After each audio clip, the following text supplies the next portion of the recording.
And welcome back to Health Matters, brought to you by Cipla. I'm your host, Ryan O'Connor. It is good to be with you on another episode. And today we are joined by an incredible doctor, Dr. Nompumelelo Zenda, officially known, because that's not what she's known as. She's known as Dr. Gynae, a renowned OB-GYN sexologist based in Joburg and a leading voice in women's sexual health, founder of We See You and fellow of the European Committee of Sexual Medicine. Her impact spans clinics, classrooms, TV screens. From breaking taboos to empowering women, Dr. Gynae is changing the conversation around sexual and reproductive wellness in South Africa. Now, in this episode, we're diving into the world of hormones, what they are, why they matter, far beyond just reproduction, how they influence everything from mood to metabolism. We'll explore the common signs of hormonal imbalances, when to seek medical help, and how to open up conversations around this often overlooked aspect of health. Whether you're feeling out of sync or just curious, this episode is here to inform and empower you. Dr. Gynae, Dr. Zenda, welcome. Oh, Ryan, you should be the ambassador of all women's health.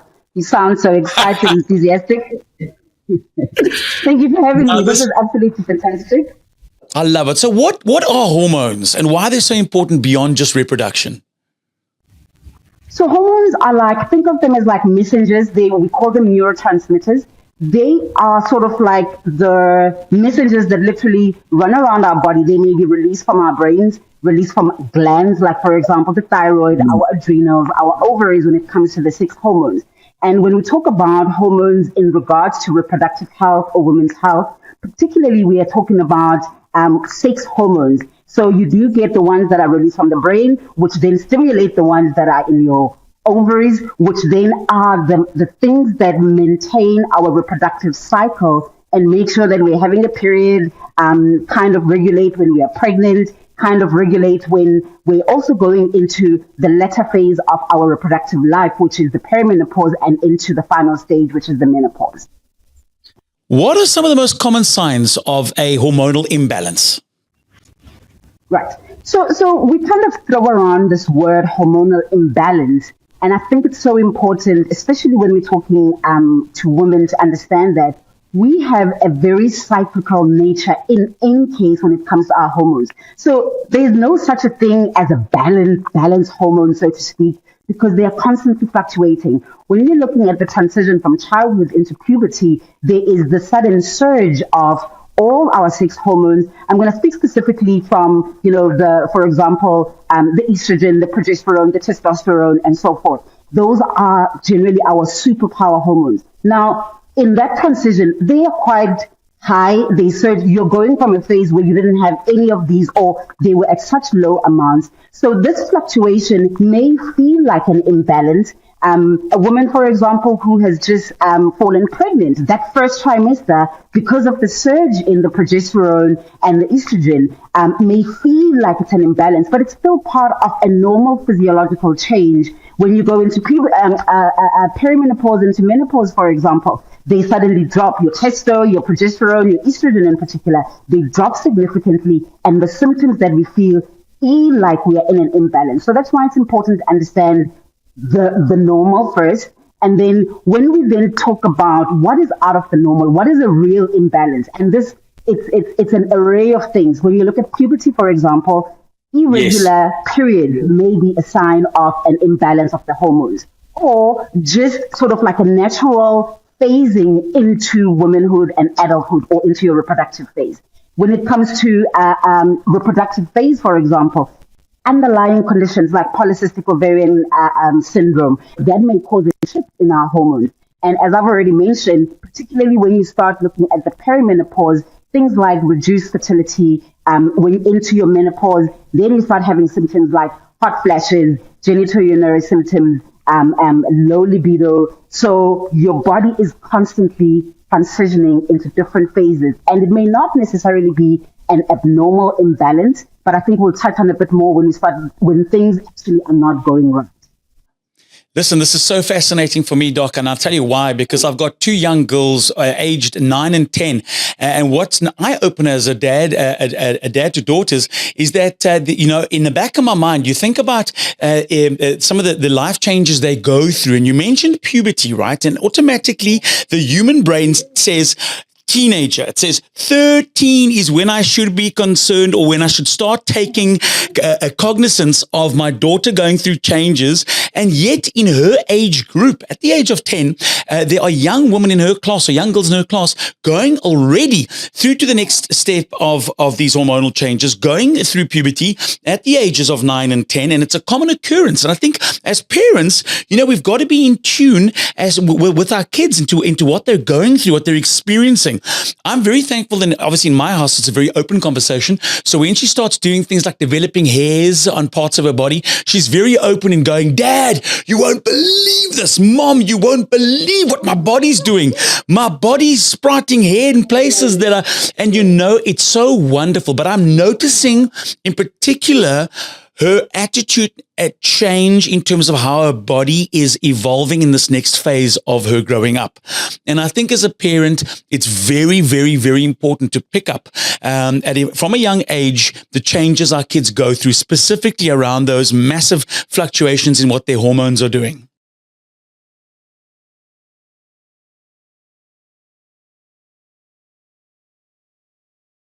Led me into putting together call it a tool book, for young girls and their parents. But, basically it's called Mommy, My Body is Changing.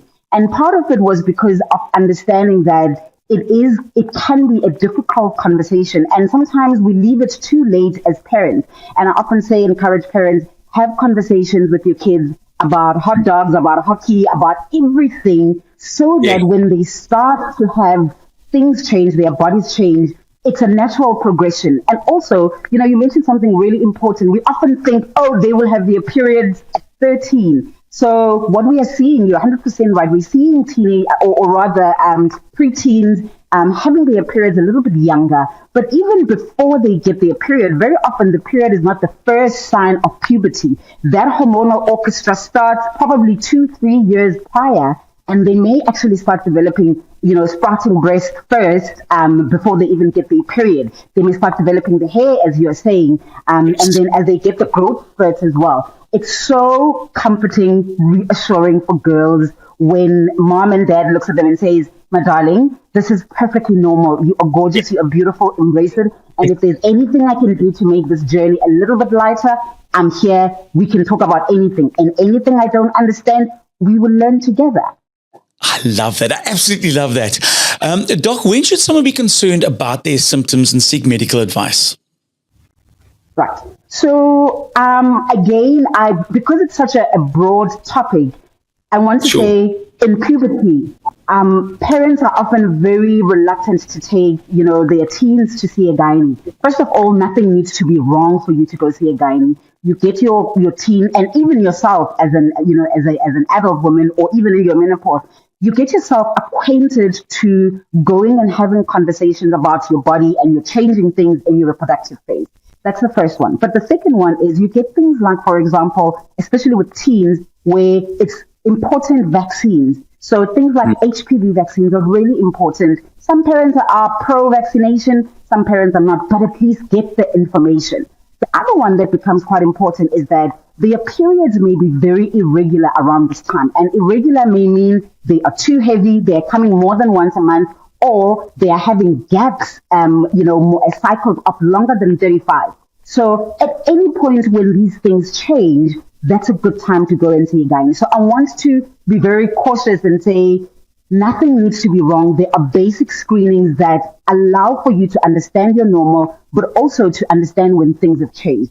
In the reproductive phase, when should you go see your gynae? Again, basics, you should be seeing your gynae at least once, or it doesn't have to be a gynae, it could be a GP, it could be a midwife, a healthcare provider, a trusted healthcare provider that does women's health. So it could be just for your basic screening. You're going to check, you discuss things like contraception if you are trying not to fall pregnant. You may be trying to fall pregnant, which means you are discussing things like what is the pre-conception care and vitamins that I should be looking at. The other thing that becomes really important is menstrual care or menstrual cycle. Very often women will fall within either a cycle period of between 21 and 35 days. So when this changes, especially if it is occurring for more than 3 consecutive months, please go see your gynae. And other things that become really important. Now, these are the symptoms that sometimes women will sit with. Heavy bleeding. So if you're bleeding, if you're having to change your sanitary pad more than once in a space of less than 2 to 4 hours, likelihood is that you're bleeding more than you're supposed to. If you're starting to have things like anemia, which is a dropping of your hemoglobin or your red blood cells, that is an important medical condition which can affect the quality of your entire life. So go have those checks. And then we get to sexual health. Now we are thinking, are we starting to be, sexually active and whatever? First and foremost, just the information. What contraceptives are out there? Which ones prevent, pregnancy? Which ones prevent both pregnancy and sexually transmitted infection? So these are all the things where nothing is necessarily wrong, but it's still really important. Now, you get different conditions, hormonal conditions. I spoke about, polycystic ovarian syndrome, for example. This one is generally PCOS. It is generally an inherited disease from, for a family or genetics, so to speak. It does affect the reproductive phase, but also the metabolic phase. And it is a sad thing because what we're seeing, especially in practice, a lot of women are being kind of given this diagnosis of, PCOS, and nobody's really sitting down and saying, what is it? What does it look like? How do I diagnose this? What else looks a little bit like it? For example, you need at least 2 out of the 3 criteria to diagnose PCOS, which is an irregular period, so a cycle longer than 35 days. You need symptoms that are suggestive that your androgens or your male sex hormones are higher than they should be in a woman, which then presents as inovulation, which also results in the period not being regular. But also, what then the androgenism does is that it then sometimes has symptoms that are physical. So some things like hirsutism, which is hair growing in sort of like male patterns, around your chin, below the belly button. Also things like acne, alopecia, or a receding hairline. Those are some of the things. But the other big one is then, the third one is cystic ovaries. Now, this you can't look at for yourself as a client. You have to have what you call a transvaginal, or sometimes in a high-powered ultrasound, you can even see it quite well in a normal abdominal ultrasound, where we need to see, and you see these grape-like looking ovaries, which means the eggs are trapped within the ovaries. They are not being able to be released. Over and above that, I think maybe we'll touch, I think I'm going on too much on the polycystic. Maybe we'll come back to it again. I'm loving that, because that is something that, and we're going to get to this because I want more men to watch this, because this is not a journey that your partner takes by themselves. When you talk about things like PCOS, hormonal imbalances that possibly might need your partner to be medicated in some way, you add a good case of endometriosis to the mix as well. And all of a sudden, as a man, you're sitting there going, what are you talking about? I have no idea what my partner is going through. What is my wife going through? What is she? And I think it's important to be a part of that. I don't think men have that conversation enough with their partners, or men in general, to understand what those imbalances are and how they are remedied in a way that affects every aspect of your partner's being. I mean, you're talking about hormones that control every part of a daily life. And for me, it was 15 years of fertility treatment where it causes one of the highest rates of divorce going through things like fertility treatment because of how it affects the hormones. And so, guys, if you're watching this, we need to break down the walls and we need to have conversations with our partners and understand what they're going through, because that is what I want to chat about next. Doc, how do we have more open conversations about these hormonal imbalances? Brian, firstly, I think platforms like this are doing such a fantastic job in educating just communities about the basics of our bodies, but also giving us the permission that it's okay for us to speak about these conversations in public platforms. But the way it really starts is it begins at home. It is unfortunate that very often we don't have enough, credible material or easy to find material, whether it's on, media platforms or in book forms, particularly the ones that cross generations. I spoke about, conversations with your teens. And this is not just for the girls, for the boys as well. When they go through that phase of puberty, so much is happening hormonally, and you increase, first of all, the chances of your child growing and being a confident somebody who trusts their body when you inform them about how their body is changing. So starting at home and having these conversations is probably the first one. Platforms such as the ones that you guys are we're on right now, it's really great. But I think the other thing for me that has been such an eye-opener is, as clinicians in particular, realizing that people actually want to have the conversations. It is on us to create safe spaces that allow people not to feel shamey or shamed, embarrassed, or feel like something is wrong with them, or where to find the help. So I think we're already doing a great job, but there's definitely a whole lot more that needs to happen. Absolutely. And we've started the conversation right here, and I look forward to continuing this conversation with you.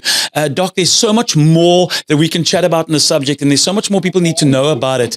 So we look forward to having you back on the series to continue this conversation and to delve a little deeper into our bodies and what makes them tick, and understanding them a little bit more, and when it is time to take and call a call to action. So it's been an absolute pleasure and insightful journey with you, as we just touched basically the surface of hormones, and when to be concerned, when not to be concerned, and more importantly, how to start and open up a dialogue, chatting to one another about it. So thanks for your time today. I definitely vote you as ambassador for all women's health and hormonal health, and you were fantastic. Thank you for having me. Thank you, everybody, for listening. Thanks for being a part of this Health Matters. The incredible doctor that was with us will be back again soon, because she's an incredible person to listen to. Proudly brought to you by Cipla. Subscribe on our YouTube channels. It is really popular under Health Matters SA on YouTube. Check it out, and we'll be back soon with another episode. Take care.